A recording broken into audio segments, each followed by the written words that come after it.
Horas, Sobat Bersinar, hadir lagi di kampus Empu Tatular, lantai 5, kampus Bhinneka Tunggal Ika. Hari ini kami dapat atau menerima kedatangan Bapak Pendeta Dr. Martonggo Sitinjak. Beliau dikenal sebagai mantan Kepala Departemen Koinonia di kantor pusat HKBP tahun 2014 sampai 2019. Kemudian beliau ini mendapat tugas atau terbang ke Filipina sebagai dosen di Saliman University Divinity School selama 3 tahun. Setelah itu beliau ditugaskan menjadi pimpinan HKBP Kramat Jati, Jakarta Timur, terhitung mulai Juli 2029 sampai sekarang. Selamat siang, Amang. Selamat siang, Pak. Apa kabar, Amang? Kabar baik dalam suasana yang sejuk ini. Ya, biasanya kalau hari hujan itu banyak rezeki, Amang. Mudah-mudahan kita dapat rezeki, Amang, ya. Betul, betul. Amang, kami coba tanyakan beberapa hal nanti. Pertama, karena Amang mantan Kepala Departemen Koinonia di kantor pusat HKBP. Banyak pengalaman dan yang mungkin selama ini belum banyak diketahui orang. Barangkali Amang bisa menjelaskan apa yang bisa dipetik pengalaman Amang sebagai Kepala Departemen Koinonia selama 5 tahun di sana. Silakan, Amang. Ya, terima kasih dan selamat siang pemirsa. Karena ini bertanya tentang pengalaman masa lalu, ada banyak yang bisa disampaikan, tetapi saya fokus saja kepada hal-hal yang sederhana dan simpel. Salah satu yang berkesan bagi saya selama saya memimpin di kantor pusat HKBP adalah kedekatan dengan anak-anak. Terutama anak sekolah minggu dan remaja, karena mereka adalah generasi yang memiliki keunikan tersendiri pada zamannya, dan mereka akan membentuk sejarahnya sendiri. Karena itu saya sangat senang bergaul dengan mereka. Kalau boleh dikatakan, saya lebih banyak belajar dari mereka daripada mengajar mereka. Sebab bagi saya anak-anak itu adalah guru spiritual, guru ketulusan, guru keikhlasan, dan guru yang sanggup membawa kita ke arah bagaimana membaharui kehidupan. Jadi bagi saya, anak-anak adalah guru spesial dalam kehidupan. Setelah dari kantor pusat, pernah Amang sebagai pendeta resort di HKBP Pekanbaru, dan sekarang sebagai pimpinan HKBP Resort Kramat Jati. Dari pengalaman waktu di yang Amang ceritakan tadi, apakah itu bisa diaplikasikan pada generasi milenial yang sekarang kita hadapi, milenial sampai generasi Z yang sekarang kita hadapi, terutama di kota besar ini, khususnya di HKBP Kramat Jati? Bagaimana aplikasinya Amang akan terapkan? Pengalaman yang indah dalam diri saya untuk melayani di resort, dulu di Pekanbaru di Simpang Padang, sekarang di Kramat Jati. Satu hal yang indah yang saya bisa rasakan ialah bagaimana memahami pergumulan hidup mereka. Sebab yang terindah dalam pelayanan itu adalah bergumul bersama dengan mereka, bergumul bersama dengan jemaat itu sendiri. Sebab ada ratusan ribuan problem yang mereka hadapi. Terkadang ada yang mau membagikannya untuk kita, tetapi ada juga yang menyimpannya di dalam hatinya. Tetapi bisa kita lihat dari pergerakannya, dari wajahnya, dari volume suaranya, dari tonnya, bisa kita merasakan ada sesuatu pergumulan. Jadi keindahan dalam berjemaat itu bagi saya ialah bergumul bersama dengan mereka. Amang ada tantangan berat masuk ke HKBP Kramat Jati. Tantangannya jemaatnya 1.500 kakak. Sedangkan di Iya. Pekanbaru berapa itu, Bang? Kira-kira? Mungkin 350 350 kakak. 500 begitu. Ini lebih besar dan lebih kompleks. Terutama Abang baru 2 bulan jadi pendeta resort. Langsung ada tantangan, yaitu perluasan tanah gereja seluas 970 meter persegi. Harganya ya juga sangat tinggi, 13 miliar. Iya. Dari sejarah HKBP Keramat Jati mulai tahun 1964 belum pernah mencapai atau mencari dana di atas 5 miliar. Ini langsung melompat ke puluhan miliar, Iya. 13 sampai 15 miliar. Ternyata selama 2 bulan itu Tuhan mendengar doa umat HKBP dan bimbingan Amang, dorongan Amang bisa menjadi kenyataan. Pada bulan Oktober sudah diberikan DP dan pada bulan Maret sudah dilakukan pembayaran sebesar 13 miliar.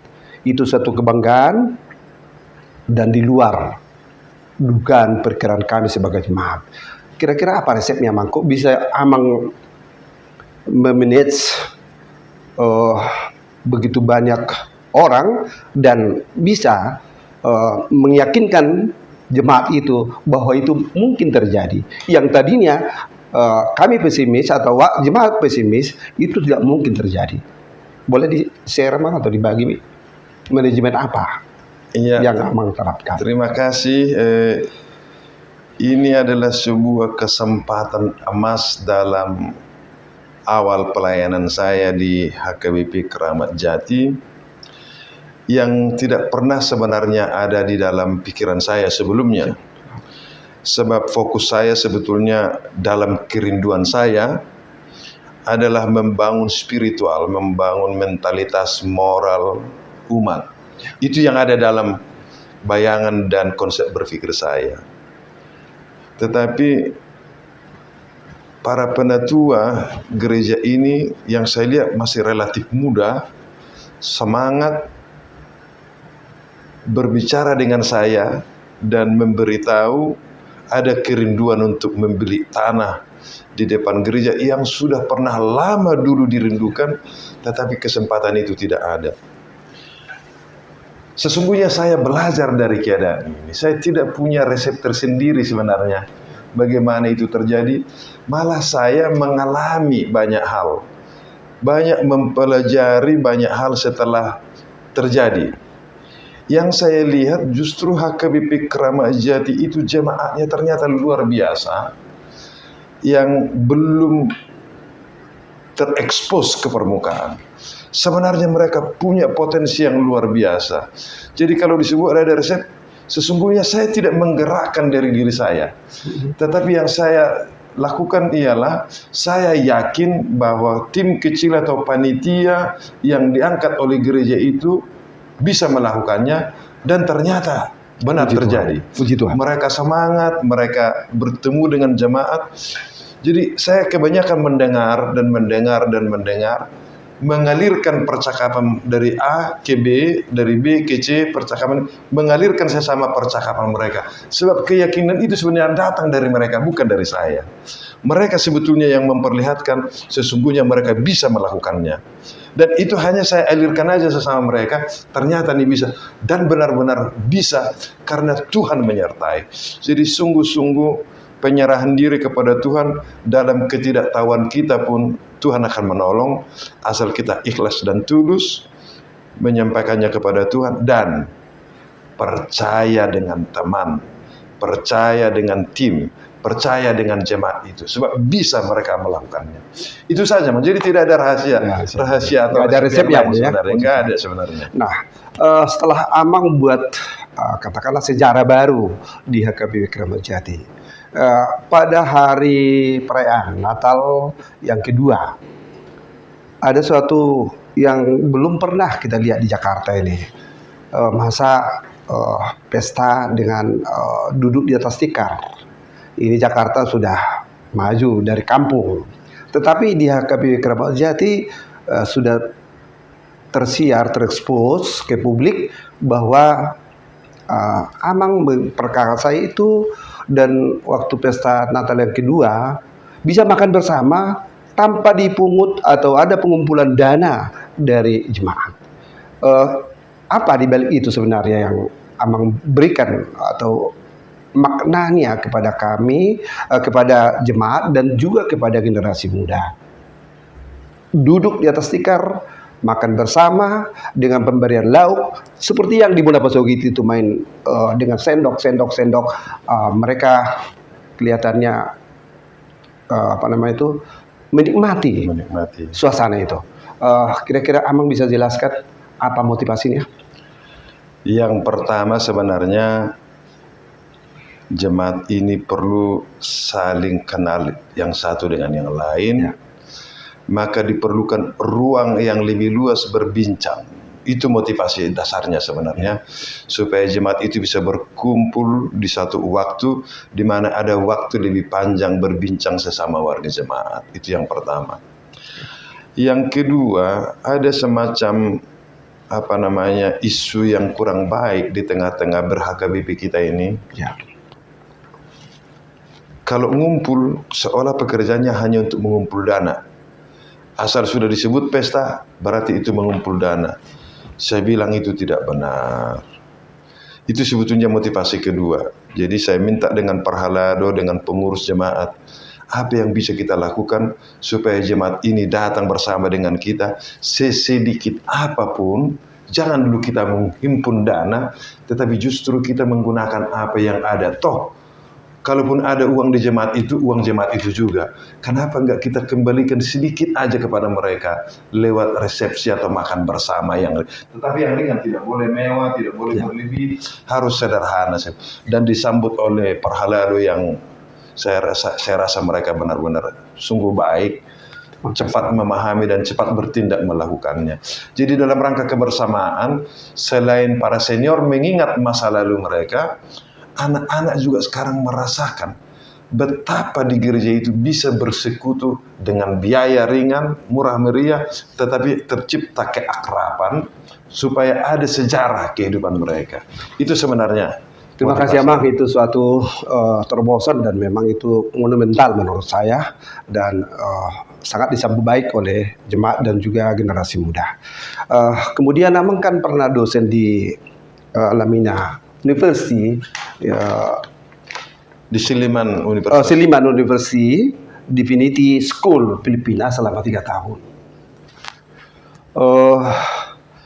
Sebagai dosen atau tenaga pengajar dari Filipina, apa yang bisa kira-kira Amang timba atau bisa berikan sharing pengalaman yang berharga dari sebagai dosen dan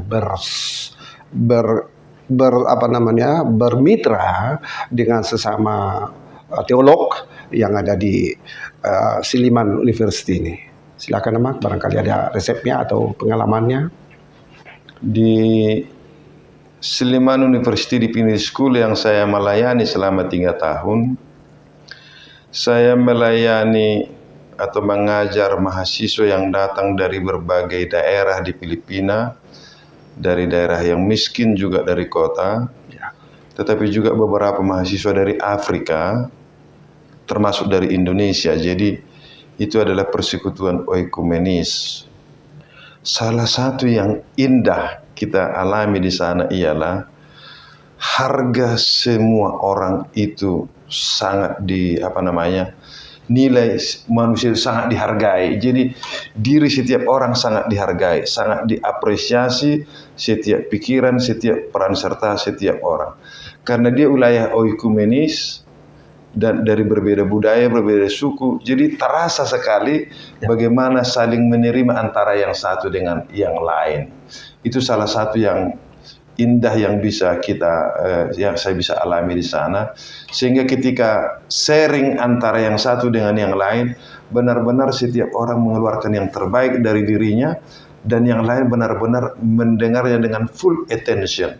Sebab ada pengalaman yang berbeda dan saling menerima perbedaan itu menjadi kekuatan dalam membangun kebersamaan. Jadi mereka dalam tataran itu kelihatan lebih maju ya Mang ya, dari masyarakat di rata-rata di Asia Tenggara ini. Mereka lebih maju atau bagaimana Mang? Mungkin saya tidak terlalu bisa membandingkan dengan perbandingan mana yang lebih maju, mana yang kurang maju, karena mempunyai ciri khas tersendiri ya. Filipina itu mahasiswanya sudah lebih mempunyai kemampuan freedom mengekspresikan diri, karena budaya mereka sudah di situ. Jadi mereka sudah lebih terbuka, lebih ada kebebasan berbicara. Sementara kita di negara lain atau katakan Indonesia, kita mempunyai kemampuan membangun tatanan sosial dengan moralitas yang lebih bagus. Sopan santun, etika, senior, junior, kita masih terikat di situ, masih banyak terikat di situ. Bagaimana struktur masyarakat kita menghormati yang lebih tua, menghormati yang lebih senior, menghormati jabatan yang lebih tinggi, itu sepertinya sudah terpelihara di kita. Dan ini mengurangi kebebasan. Ini mengurangi kebebasan berpikir. Jadi tidak boleh juga dikatakan bahwa ini lebih maju dari sini. Tetapi ada perbedaan ekspresi budaya masing-masing ya. Saya rasa di situ. Terima kasih Amang. Waktu Amang dosen di Filipina, ternyata Amang didampingi seorang istri atau pendamping, juga pendeta, yaitu Ibu Pendeta Uli Basa Boru Huta Barat, Dimin. Kita lihat hubungan Amang dengan Inang begitu mesra dan terpancar ada kebahagiaan. Barangkali bisa Amang berbagi apa rahasianya bisa hubungan suami istri sesama pendeta begitu satu perasaan dan sangat bisa menjadi suatu role model terutama bagi jemaat yang sudah Bapak Amang pimpin. Dan sekarang juga di HKBP Kerapajati, Inang bersama Amang setiap hari. Boleh Amang diceritakan apa kebahagiaan tersendiri yang didampingi oleh Ibu Basa Huta Barat, Pendeta Dimin? Silakan Amang. Yang pertama saya bersyukur kepada Tuhan bahwa Tuhan memberikan saya seorang istri yang baik, yang berhikmat, yang terus-menerus membantu saya dalam banyak hal. Sesungguhnya saya yang beruntung karena saya mendapatkan istri yang berhikmat yang pekerja keras dan sangat pengertian. Dia cepat memahami banyak hal dan menolong saya untuk memahami banyak hal. Itu secara personal Tetapi satu hal yang harus saya beritahu kepada kita semua, juga publik perlu tahu sebenarnya, kami berdua adalah pendeta. Jadi sebenarnya relasi kami di atas segalanya adalah relasi pendeta. Jadi bagi saya, istri saya itu adalah tetap pendeta yang saya dengar, yang saya hormati. Sebaliknya dia juga menerima saya sebagai pendetanya yang dia hormati juga. Karena itu saya tidak pernah disebutkan Nyonya Pendeta Setinjak Boru Huta Barat. Sejak semula kami sudah tidak mau gunakan itu. Jadi apa sebutannya Pak? Dia tetap sebagai Pendeta Mauliate Basa Rohana Huta Barat. Kapanpun identitasnya tetap itu. Saya tidak pernah, dimanapun tidak pernah dituliskan Nyonya Pendeta Martongo Setinjak Boru Huta Barat untuk menyebutkan pendeta Basa. Jadi kemerdekaan dia pribadinya tetap terjamin, dan di atas segalanya kependetaannya adalah yang lebih utama. Jadi dia tidak boleh melebur dengan saya karena ikut suami, enggak. Dia adalah tetap sebagai pendeta, saya sebagai pendeta. Saya memang suami dan dia istri saya, tetapi tetap yang tertinggi dan terutama adalah personalitinya, dirinya harus menjadi penuh sebagai orang yang merdeka. Dan semuanya harus ditunduk kepada tohanannya sebagai pendeta. Luar biasa, Mang. Ini suatu pengalaman dan suatu testimoni yang menurut saya sangat berharga.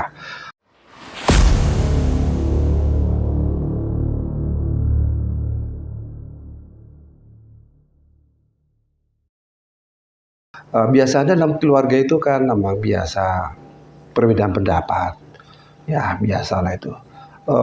Amang di dalam keluarga, maaf ini lingkungan privasi, kalau misalnya terjadi semacam perbedaan pandang atau sikap, bagaimana Amang mengatasi itu supaya itu menjadi suatu hal yang positif? Mungkin pemirsa juga perlu memahami itu atau bisa belajar dari Amang. Silakan Amang. Biasanya kalau ada perbedaan pendapat di antara kami, perbedaan sifat, yang pertama yang kami lakukan ialah menarik diri dulu. Oh, begitu ya. Menarik diri dulu, jangan dipaksakan komunikasinya, hindari dulu perbedaan ini dipercakapkan. Tetapi gitu. take time, ambil waktu untuk merenungkannya dulu, renungkan, sehingga saya harus memastikan ide saya itu bagus apa enggak. Ya. Dan dia juga memastikan idenya bagus apa enggak. Ya. Kalau saya yakin bahwa ide saya itu bagus, saya akan bawa lagi ke dalam percakapan berikutnya. Jadi akhirnya dapat happy ending. Ya, harus happy ada, ending itu. Kadang-kadang tidak happy ending. Oh, tidak. Kadang-kadang tidak happy ending. Iya, silakan Pak. Kenapa? Tetapi, Kenapa? kalau sudah terjadi percakapan, akhirnya mengambil kesepakatan bersama. Dan kadang-kadang kesepakatan bersama itu tidak menggembirakan.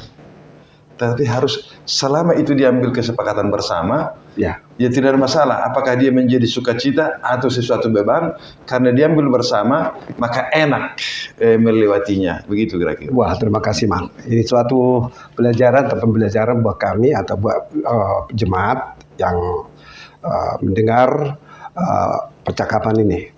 Mang, sekarang ini kan ada semacam musik tradisional Batak ya, yang sebenarnya ya tidak kalah pentingnya. Ada gondang, ada sarune, ada hasapi. Musik ini sebenarnya budaya Batak.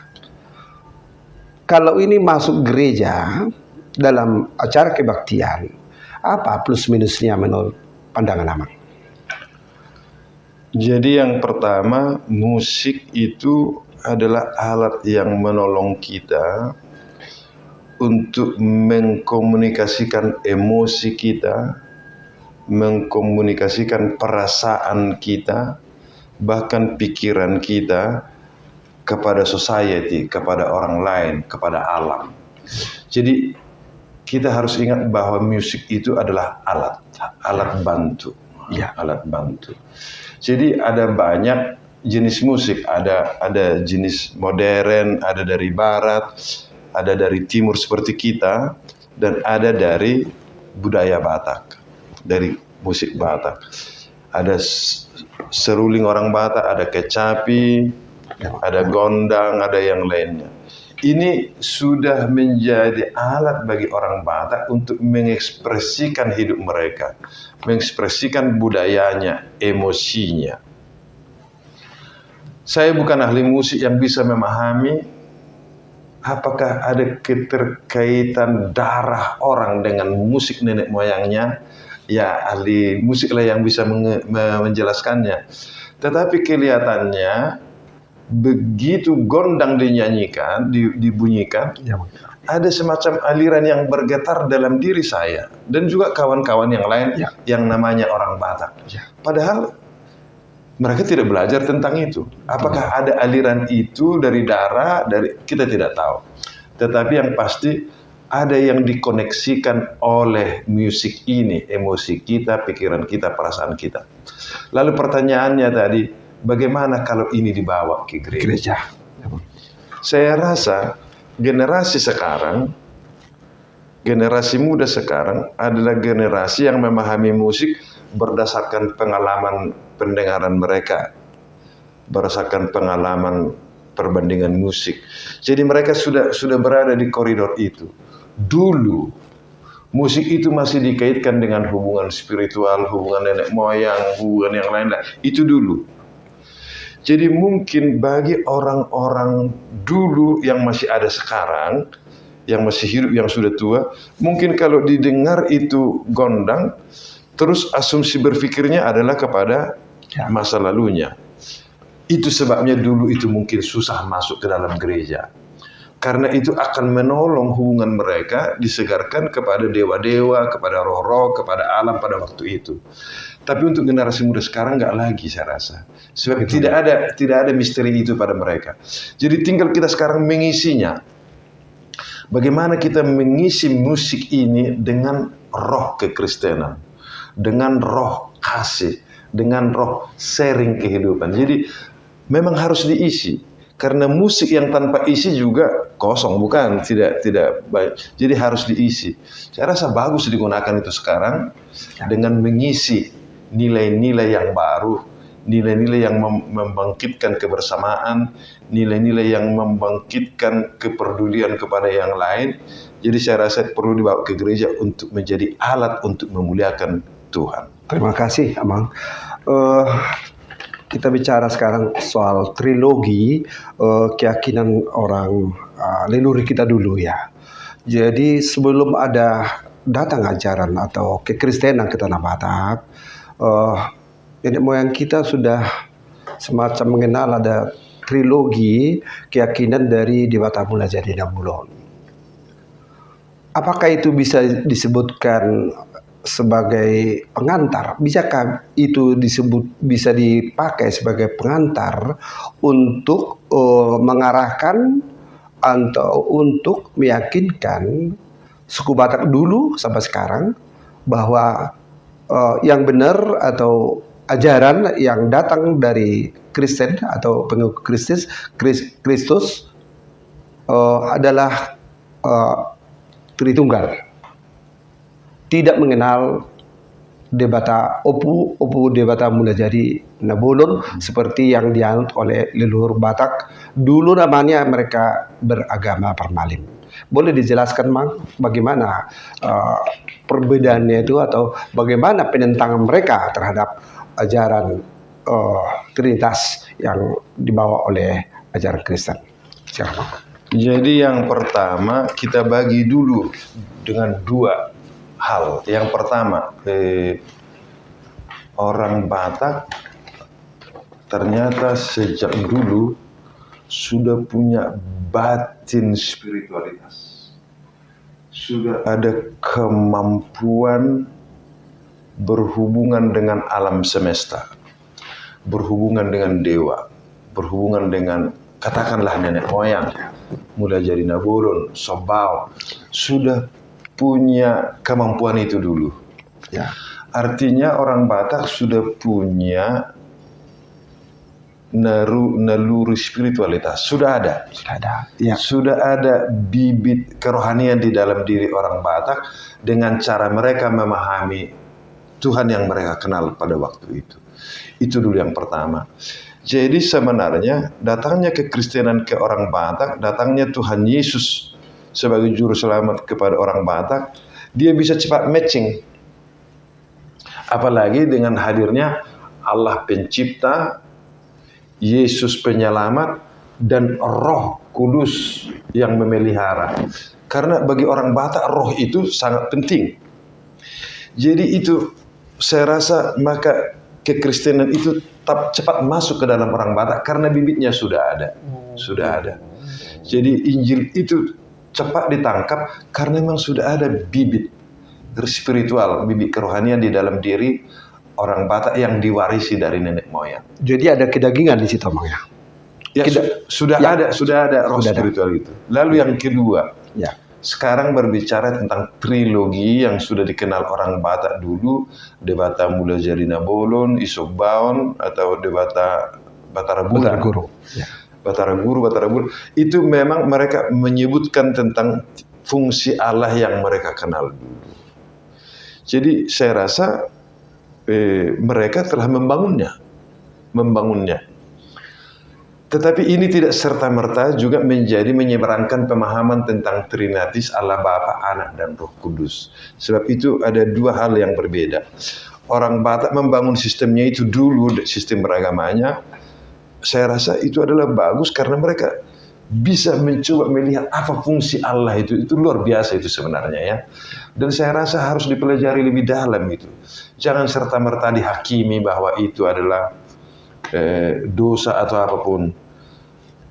Lebih bagus kita mempelajarinya, mendengar lebih baik. Jika ada sesuatu nilai yang baik berhadapan dengan kekristenan, saya rasa bisa kita gunakan juga. Ada yang bertentangan ya kita hindari. Tetapi jangan langsung dihakimi bahwa ini adalah sesuatu yang tidak baik, yang tidak perlu. Saya rasa mentalitas menghakimi seperti itu di abad ke-16 itu. Memang dulu di abad ke-16, penginjilan itu melihat seluruh agama-agama di dunia ini disebut paganisme. Paganisme atau dalam bahasa Batak diterjemahkan sipil begu. Oh, itu artinya, Mang. Ya, begitu konsepnya dulu. Ya. Jadi kekristenan itu adalah agama yang bagus, yang resmi, yang sah. Di luarnya itu semua paganisme. Kalau mereka tidak masuk ke sini, ini lebih bagus dibinasakan. Kan begitu. Itu yang disebut sipilebego. Itu yang disebut sipilebego atau paganisme. Itu kan konsep berpikirnya dulu. Ya, Mang. Dan terjadi. Ya. Tetapi dalam realita masih ada banyak agama-agama suku, indigenous people, orang yang menyembah Allah lokal, Ya. yang yang tidak pas dengan Tuhan Yesus dalam diri mereka. Bagaimana kehadiran mereka? Ini menjadi masalah juga di dalam pergaulan kita dalam hal mereka. Maaf, saya boleh Silakan dulu ya. Silakan, Bang. Silakan. Ini Jadi sebenarnya harus kita lihat begini. Sudah ada agama-agama ini dulu, ya kita hargai dan hormati dulu. Dan tugas kita ialah untuk membawa Yesus Kristus sampai kepada mereka, sebab kita rindu mereka juga diselamatkan oleh Tuhan. Itu. hidup kekal. Kita rindu supaya mereka mendapatkan hidup yang kekal. Tidak ada yang lain. Tidak ada sebuah keinginan supaya mereka berpindah agama ke sini. Kalau hanya sekedar itu rugi. Apa gunanya orang pindah agama kalau tidak mendapatkan kehidupan yang kekal? Tidak ada guna. Poinnya di situ, Bang. Poinnya di sini. Ya. Bagaimana kita membawa Yesus kepada mereka supaya mereka juga mendapatkan kehidupan yang kekal. Tapi itu kan juga sudah masuk agama, Bang. Agama Kristen. Kalau sudah masuk ke tataran mengikuti ajaran Kristus, kan sudah masuk dia menjadi sebutannya agama Kristen. Agama Kristen ya. Ya. Inilah yang menjadi polemik berpikir kebanyakan ya. Ya. Yang mana sebenarnya yang harus kita kalau beragama atau bertuhan? Ya. Ini menjadi sebuah sebuah diskusi yang menarik. Yang panjang ngomongnya. Ya. Ya. Karena kadang-kadang sebutan beragama ini menjadi menghalangi kehidupan yang misi ilahi yang sesungguhnya. Misi Allah yang sesungguhnya adalah menyelamatkan manusia supaya mereka bebas dari dosa dan memperoleh kehidupan yang kekal. Itu misinya. Amang pernah dalam suatu khotbah menyebut bahwa jangan takut, Adam dan Hawa juga bisa masuk surga. Apalagi nenek moyang kita dulu yang belum pernah mendengarkan ajaran Kristen. Apa argumentasinya, Mang? Keselamatan ini adalah milik Tuhan. Hak Tuhan. Itu mutlak dia yang melakukan. Ya. Bukan karena manusia baik, manusia melakukan sesuatu aturan maka dia bukan. Itu hanya anugerah Tuhan. Kalau anugerah Tuhan ini berlaku kepada nenek moyang orang Yahudi, Ya. kepada Abraham, kepada Ishak, kepada Yakub, itu juga bisa berlaku kepada nenek moyang kita. Batak. Orang Batak bisa berlaku bagi nenek moyang. Sebab itu adalah kuasa Tuhan. Kuasa Tuhan. Jadi jangan kita membatasi kuasa Tuhan, justru kita memperluasnya. Jadi di sana, ya. Dan keselamatan ini harus sampai kepada mereka. Itu yang kita cita-citakan.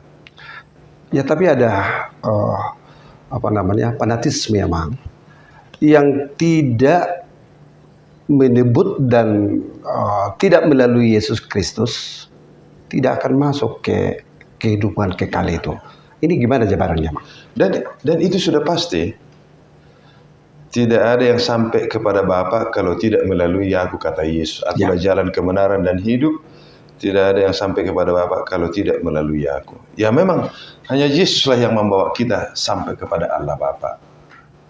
Dan bagaimana cara Yesus itu menyelamatkan kita? Itu sudah di cara Yesus, bukan di cara kita lagi. Oh, jadi bukan ukuran kita yang Bukan.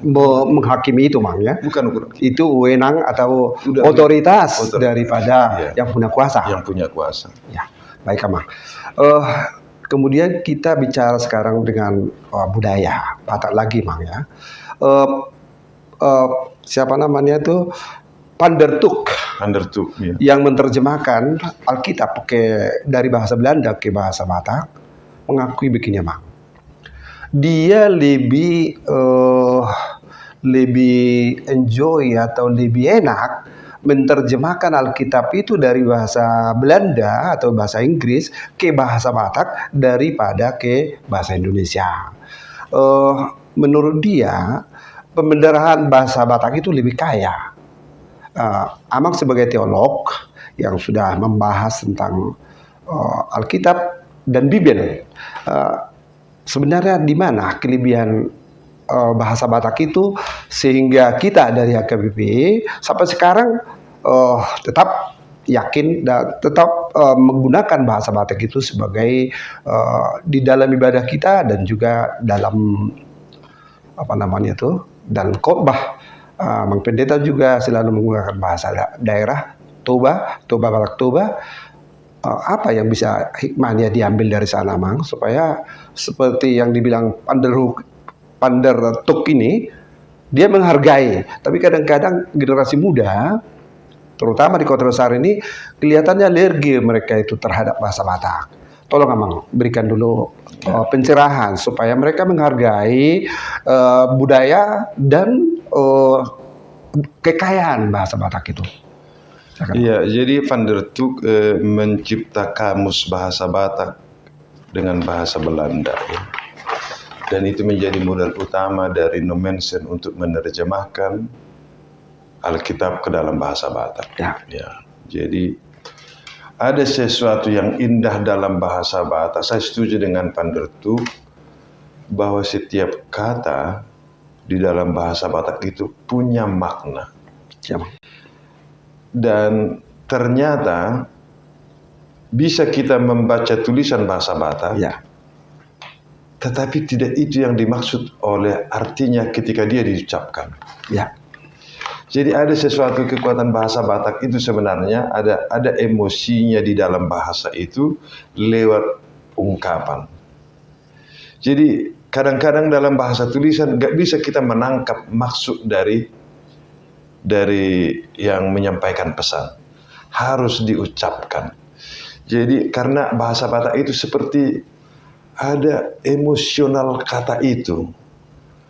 Dengan kata lain seperti ada rohnya, ya. Ada rohnya.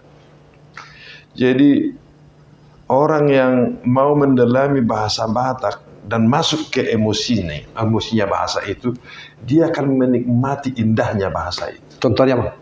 Dia akan menikmati. Contohnya apa, Bang? Contohnya, ada banyak contoh. Kita mulai aja dari yang besar. Horas misalnya. Ya. Horas itulah satu kata yang tak bisa diterjemahkan ke dalam satu kata dalam bahasa yang lain. Betul, Bang. Betul. Tidak ada satu kata yang bisa diterjemahkan dengan Horas itu dalam bahasa Inggris. Dan populer. Dalam bahasa apapun. Ya. Mungkin yang paling dekat pengertiannya dengan Horas hanya satu kata, yaitu Salom. Hanya itu mungkin yang paling dekat. Oh, begitu, Bang, ya? Ya. Begitu kaya Horas itu. Ya, begitu luas. Kaya, begitu luas, ya. Jadi dalam mengucapkan juga, ya. Horas agak beda dengan Horas. Horas beda lagi. Beda lagi, ya. Penekanannya. Padahal satu katanya. Ya. Horas. Ya. Beda lagi. Ya, Bang. Jadi ketika kata itu masuk dalam tekanan, dia punya arti yang berbeda, punya makna yang berbeda. Jadi kalau mau berbicara dengan bahasa Batak, harus memang berbicara, tidak boleh hanya dituliskan.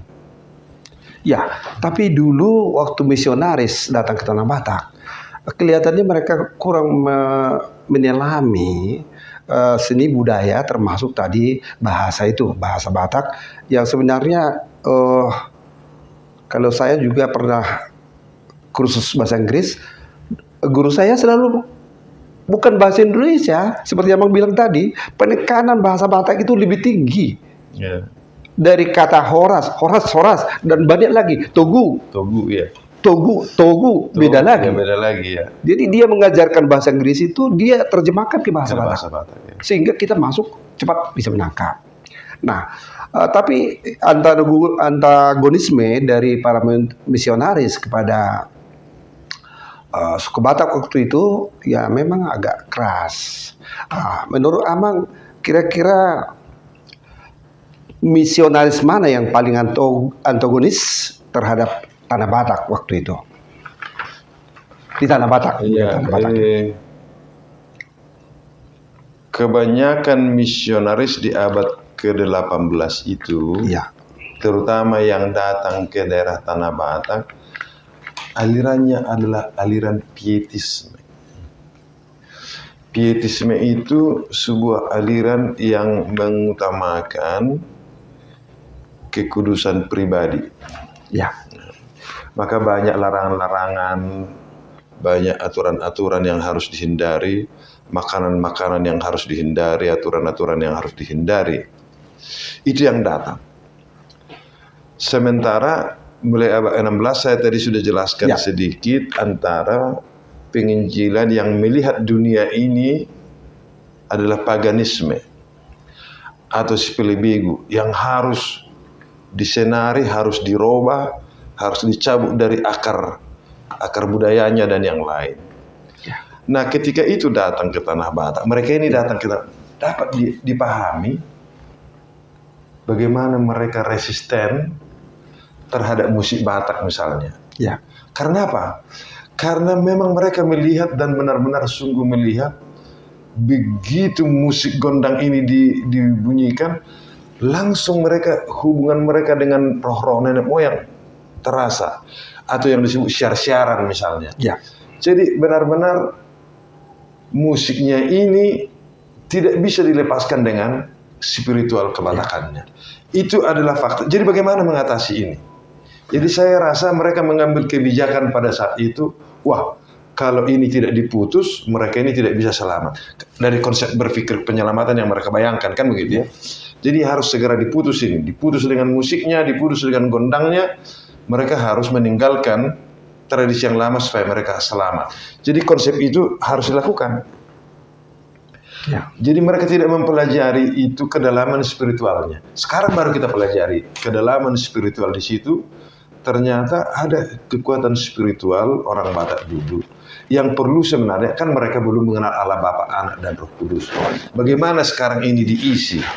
Ya, supaya alat komunikasinya ini menjadi indah. Jadi kalau Amang tanya siapa yang paling, tidak bisa juga kita sebutkan oknum per oknum, karena rata-rata pada waktu itu mereka datang dari aliran pietisme. Pietisme di mana? Negara mana itu, Mang? Pietisme itu di Eropa. Eropa. Seluruh Eropa ada aliran itu, aliran pietisme itu. Tapi sekalipun begitu, yang uniknya Nommensen justru melakukan baptisan massal. Padahal di pietisme tidak ada baptisan massal. Oh, pernah Nommensen itu? Ya, baptisan massal. Dibaptis satu kampung. Satu rajanya percaya, akhirnya semua rakyatnya. Di daerah mana, Mak? Di Silindung juga terjadi. Oh, Silindung. Ya. Di Toba juga terjadi. Artinya tidak orang per orang saja, tapi kelompok yang datang dibaptiskan. Bisa satu marga, bisa satu kampung dibaptis. Jadi itu bukan aliran pietisme praktek itu sebenarnya. Tapi terjadi juga. Apa artinya itu? Ternyata aliran ini juga bisa berubah. Bisa berubah.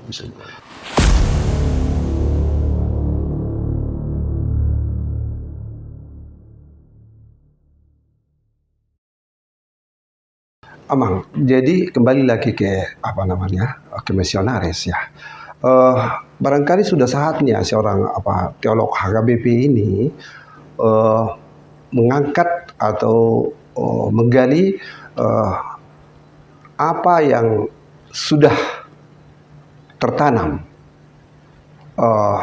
persiapan penginjilan, sebelum persiapan penginjilan itu, ternyata Tuhan sudah menanamkan benih-benih kebenaran di kita suku Batak.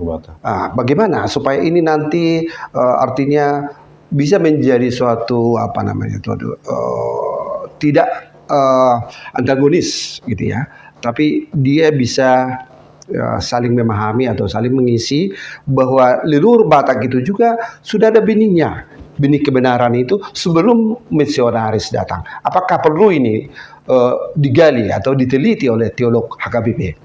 Gimana? Ya, sebenarnya akar untuk ini sudah ada, sebenarnya sudah dimulai oleh Lothar Schreiner. Ya.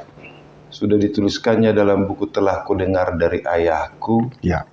Yang menggambarkan bagaimana Kristen Batak itu cepat berkembang.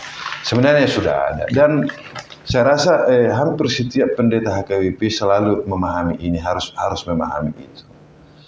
Tetapi mungkin yang mengharapkan ada orang yang khusus meneliti lebih dalam lagi tentang itu, hubungan budaya dengan kekristenan ini, supaya kita bisa menemukan sesuatu yang baru, boleh juga. Tetapi mungkin pola ini sekarang orang mulai sudah tidak tertarik.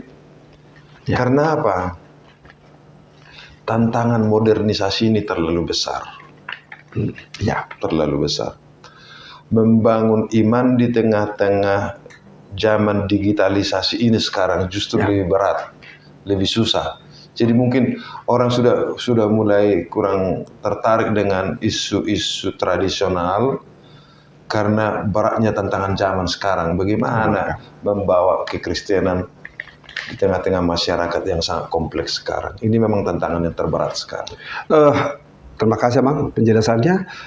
Kemarin atau bulan yang lalu ada seorang teolog juga ya membuat disertasi bahwa orang Batak bisa bicara dengan yang mati, yang sudah meninggal. Itu dikaitkan dengan budaya-budaya yang ada di kampung halaman, dengan spiritual dari orang Batak. Misalnya dia ke kuburan, dia bicara kepada alam di situ. Banyak yang tidak sependapat dengan teolog itu. Tapi dalam disertasinya dia berhasil mempertahankan bahwa orang Batak itu kebiasaannya bisa bicara dengan orang mati. Menurut Abang bagaimana supaya jangan sesat pemikiran-pemikiran yang menganggap bisa bicara dengan orang mati, orang hidup. Padahal teologinya bukan orang sudah mati kan sudah pisah dengan orang hidup. Bagaimana Mang supaya bisa? Iya, jadi yang berbicara kan orang yang hidup ya. Ya betul. Orang yang hidup berbicara kepada orang mati, kan begitu? Iya. Dia berbicara kepada orang yang sudah meninggal. Dan orang di kuburan lagi ya, Mang, di kuburan. Dan orang meninggal itu tidak bereaksi apa-apa, tidak memberikan jawaban apa-apa, kan begitu? Itu clear dulu. Artinya tidak ada komunikasi. Tidak ada komunikasi antara yang hidup ini dengan orang yang meninggal itu. Yang ada ialah seseorang mengungkapkan perasaannya kepada orang yang sudah meninggal.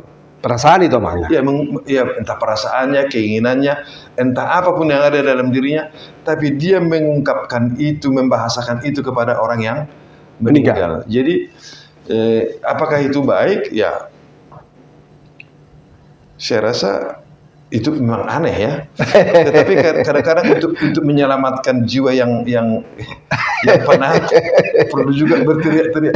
Saya masih ingat waktu saya menulis tesis saya dulu, saya pusing. Ya Mang. Sudah tidak dapat materi yang lain. Apa judulnya Mang? Tesis sama. Tesis saya master waktu itu konsepsi Paulus tentang gereja. Ya. Jadi sudah tidak ada sumber yang lain, udah pusing kepala. Saya pergi ke pinggir Danau Toba, tugas saya hanya satu. Iya Mang. Saya pergi ke pinggir danau ini berteriak sekuat-kuatnya, di situ. Ya. Untuk melepaskan yang ada di kepala. Jadi memang begitu selesai otak saya ringan. Jangan-jangan begitu pula kawannya yang bicara kepada mereka mati. Jadi pelampiasan Mang. Ya bisa aja pelampiasan. Ya melepaskan beban ya. Ya. Tidak ada lagi orang yang hidup yang mendengar dia, akhirnya kepada orang mati itu dia ungkapkan, kan begitu. Tapi kan itu tidak bisa dikategorikan dia bicara dengan orang mati. Ya enggak, orang yang matinya tidak mendengar. Jadi tidak ada komunikasi Iya, juga kan? iya, betul. Walaupun dia ungkapkan di situ tidak ada komunikasi juga. Jadi bagi saya itu hanya mengungkapkan dirinya kepada orang yang mati itu enggak ada komunikasi di situ. Oh begitu Bang. Jadi tidak bisa diterima bahwa orang Batak itu bisa bicara dengan orang meninggal gitu Bang. Enggak ada gunanya. Nggak ada gunanya ya. Dia bicara boleh tapi tidak ada gunanya Nggak ya. ada gunanya. Tidak produktif. Iya, Dan tidak ada realita yang bisa tidak kita ada realitanya. itu ya Bang ya. Oke. Amang kita melihat realitas sekarang atau ada fenomena terjadi apa namanya itu aktualisasi dari banyak orang, baik itu di kampung, pengumuman tahun, pengumuman marga, bahkan juga di organisasi-organisasi yang komunitas Batak. Intinya lebih dominan penonjolan diri dan mendahulukan atau mengangkat materi. Kalau dia kaya, punya jabatan, tidak mengutamakan persatuan dan kesatuan. Akibatnya terjadilah perpecahan di marga-marga yang termasuk besar juga terjadi perpecahan karena penonjolan itu. Mungkin ada solusinya menurut Amang sebagai teolog supaya jangan dikorbankan persatuan kesatuan ini demi ambisi ataupun aktualisasi diri di kampung, di kota, dan di mana-mana supaya ini ada solusinya. Kira-kira jalan pikirannya atau pandangan Amang, pendapat Amang mengenai ini perlu kami dengar. Iya, memang kebutuhan manusia itu kan berbeda-beda ya. Ya. Dan tetapi puncaknya kehidupan ini kan sebetulnya bagaimana berelasi dengan orang lain. Sekaya apa atau semiskin apapun, sebanyak atau sesedikit apapun pengalamannya, toh puncak dari kehidupan sosial adalah berelasi. Itu juga. Dan dalam berelasi itu yang diinginkan oleh semua orang ialah diakui, diterima. Ya. Atau aktualisasi yang Amang katakan tadi. Jadi kadang orang menjadi kaya, itulah kesempatan dia mulai diterima orang. Tetapi ada juga orang yang diterima karena dia memang pintar. Ya. Ada diterima orang karena memang dia orang baik. Sebetulnya dia orangnya biasa-biasa saja. Ya. Tidak terlalu pintar, tidak terlalu kaya. Tetapi setiap ada aktivitas dia hadir, dia menolong dan akhirnya semua orang menerima dia menjadi bagian dari pergerakan. Jadi ada macam-macam cara orang mengaktualisasikan diri. Jadi kita nggak bisa juga salahkan juga orang mau menonjolkan diri di sebuah kumpulan misalnya, karena memang masih di tahap itu dia. Oh, begitu. Budayanya, karakternya, civilization-nya atau peradabannya. Peradabannya. Jadi kita harus bisa melihat, tahapan peradabannya masih di sini. Belum sampai ke tahap peradaban dia, saya hadir di sini supaya berpartisipasi membuat kumpulan ini baik. Belum sampai ke situ. Ya. Saya akan membuat kumpulan ini baik, tetapi saya harus dihargai dong. Masih di situ. Peradabannya masih di situ. Jadi itu yang disebut di dalam budaya Batak yang sangat indah kan. Ada Raja Jolo. Ya. Ada Raja Napinajolo. Jadi sebenarnya tanpa musyawarah pun orang Batak itu sudah punya pemimpin alamiah. Iya, karena ada Raja Jolo. Ya. Raja Jolo itu biasanya anak tertua ya. Jadi secara budaya sudah harus terjadi itu. Dan ada raja yang Napinajolo. Lalu datanglah sekarang membangun kualitas, membangun kebolehan. Mulai dilihat, ternyata adiknya lebih hebat dari sini. mulailah dihidupkanlah demokrasi. Tapajolo mau. Ya, Tapajolo mang kita. Di Raja na Pinajolo. ya, Tetapi kadang-kadang orang masih ada Raja Jolonya, dia bukan Raja na Pinajolo, Raja na Pajolo-Jolohon. Itu yang bahaya. bahaya itu Bang. Bahaya. Itu di komunitas marga atau di kampung atau di persawahan yang muncul itu atau di mana? Di mana? Atau di gereja? Di mana-mana pun sama itu. Sama Bang ya. Oke. Bahkan kadang-kadang komunitas kita pun sudah rusak oleh kekuatan luar. Ya, misalnya apa Bang? Katakanlah di kampung sana ya, di kampung ada pesta adat begitu ya. Lalu ada seseorang yang dikenal orang sahabatnya salah seorang dari keluarga ini. Iya. Dia bisa membantu kita untuk menyelesaikan adat ini. Dia akan menyumbangkan 1 kerbau ke kita, ya. Tetapi akhirnya nanti dialah yang harus menentukan adat ini. Itu bisa berbahaya. Nah, ada juga sekarang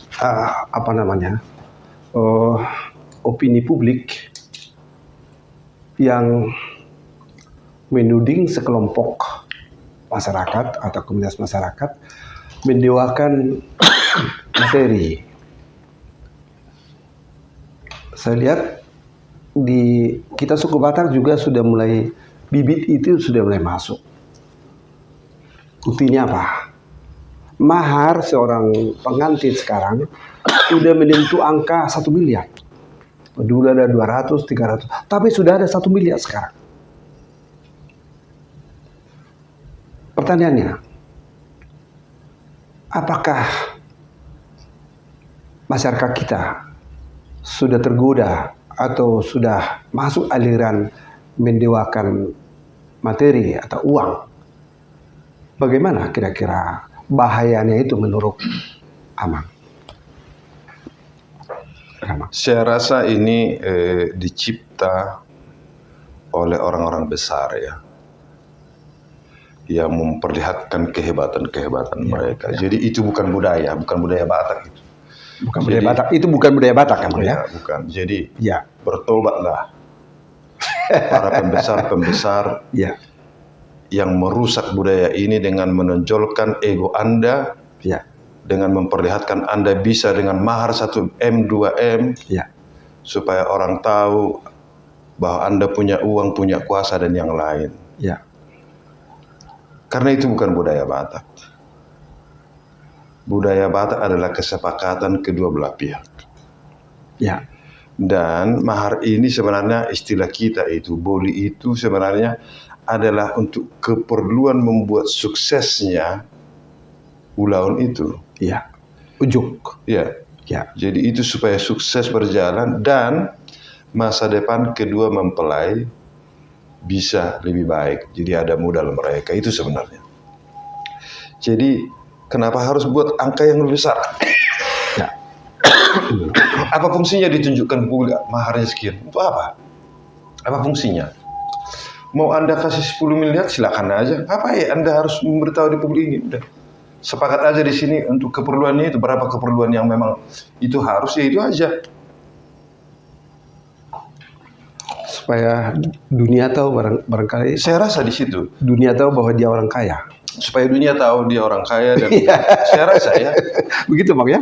Artinya bukan adat itu. Ya, bukan adat ya, ya. Tapi dibungkus dengan sinamon. Saya rasa itu adalah ego orang per orang. Itu ego orang per orang itu. Jadi jangan jadi adat Batak pula yang disalahkan. Salahkan lagi ya Bang ya. Jadi artinya itu kasuistis ya Bang ya. Kasuistis. Dan memang harus kita hindari agar generasi muda nanti takut nikah beradat. Kalau dia maharnya terlalu besar, lebih baik tidak beradat. Takut nikah dan negatif seolah-olah pernikahan di kita ini adalah tawar menawar soal uang. Ya. Tidaklah, itu hanya pelengkap. Ya. Dalam pernikahan Kristen uang itu hanya pelengkap. Kasih yang utama. Ya. Kalau si A dan si B, laki dan perempuan sudah saling mengasihi, lalu didukung oleh keluarga supaya mereka sepakat membangun keluarga, that's enough.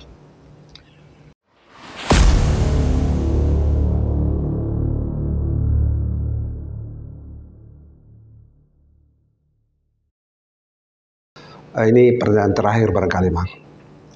Eh, Amang tadi banyak bicara diilhami tadi waktu Kadep Koinonia, sangat konsen terhadap generasi muda. Apa obsesi Amang terhadap ya anak sekolah minggu, remaja, naposo bulung, dan yang sudah dewasa belum menikah, khususnya di lingkungan Keramat Jati, HKB Keramat Jati. Apa yang Amang terapkan, pola apa untuk menarik perhatian mereka supaya apa yang obsesi yang akan Amang capai dari generasi muda ini dan mulai dari sekolah minggu ini benar-benar bisa hadir dan bisa dirasakan mereka. Ada barangkali langkah-langkah yang Amang tempuh? Yang pertama secara konsep pemahaman dulu ya. Ya. Saya selalu percaya bahwa setiap orang itu sejak baby adalah merdeka. Sejak bayi dalam kandungan pun mereka sudah merdeka, sudah mempunyai kemampuan sendiri dalam keterbatasan yang ada. Oleh karena itu saya selalu berpikir bagaimana memberikan ruang pertumbuhan kepada setiap orang mulai sejak baby, menyatakan dirinya eksis di tengah-tengah komunitas. Jadi memberikan ruang yang lebih luas supaya dia bisa bertumbuh dari dirinya masuk ke dalam society, masuk ke dalam masyarakat. Jadi bukan membentuk, orang berpikir ayolah kita bentuk generasi muda ini. Saya rasa itu adalah penindasan itu. Jadi cara apa yang paling elegan? Membuka ruang kepada mereka bertumbuh. Jadi maka tugas kita orang yang dewasa ialah mendengar. Berikan ruang bertemu kepada mereka, lalu tugas kita adalah mendengar. Lalu mengalirkan apa yang kita dengar itu, menghubungkan yang kita dengar itu kepada banyak yang lain. Karena mereka punya idenya sendiri, punya pemikirannya sendiri. Jadi tugas orang dewasa adalah mendengar dan membuka ruang supaya mereka bertumbuh. Nah, khusus untuk HKBP Keramat Jati, pembinaan terhadap sekolah minggu ini akan menjadi prioritas bagi kami di Keramat Jati. Dan tahun ini kami akan membuat secara lokal jambore anak sekolah minggu, di mana sepanjang minggu kami akan melatih mereka bergaul, melatih mereka berdisiplin, melatih mereka membagi waktu, melatih mereka bagaimana mengatur kesehatannya dan yang lain. Jadi kita akan libatkan warga jemaat untuk berpartisipasi. Siapa yang punya keahlian, ayo Ya. ikut Anda partisipasi melatih mereka di sini. Jadi orang tuanya pun lepaskan mereka sepanjang minggu di sini supaya mereka bergaul dengan kawannya, bertumbuh bersama. Itu kira-kira. Jadi itu yang akan kami lakukan di sana secara khusus kepada anak-anak sekolah minggu supaya mereka mulai diperhadapkan dengan dunianya secara nyata.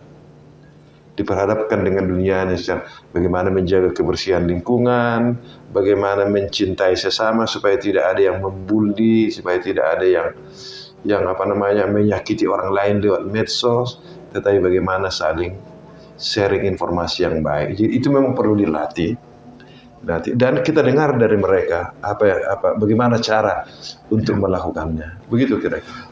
Di Keramat Jati Amang terkenal dengan banyaknya KOR, mulai sekolah minggu, naposo bulung, aman, ada 2 aman, Arba, kemudian ada Manuel, ada Ina, 3 Ina itu ada Elviko, ada Solefide, ada Ina, Ama juga lansia juga ada, lansia dengan lansia Joshua. Jadi sangat terkenal itu KOR di HKBP Keramat Jati. Menurut Amang, apakah masih ada yang kurang atau memang perlu apa hikmah yang kita lihat dari maraknya atau suburnya atau terbinanya punguan-punguan KOR yang menurut saya terbesar di Jakarta. Jumlah KOR yang ada di HKBP Keramat Jati. Apa pandangan Amang? mengenai ini? Iya, saya rasa mereka punya sejarah tersendiri mengapa mereka terbentuk ya. Dan salah satu yang selalu dinyatakan itu menjadi wadah mereka memuji dan memuliakan Tuhan. Wadah bersama. Jadi itu saya rasa harus disambut dengan positif. Ya.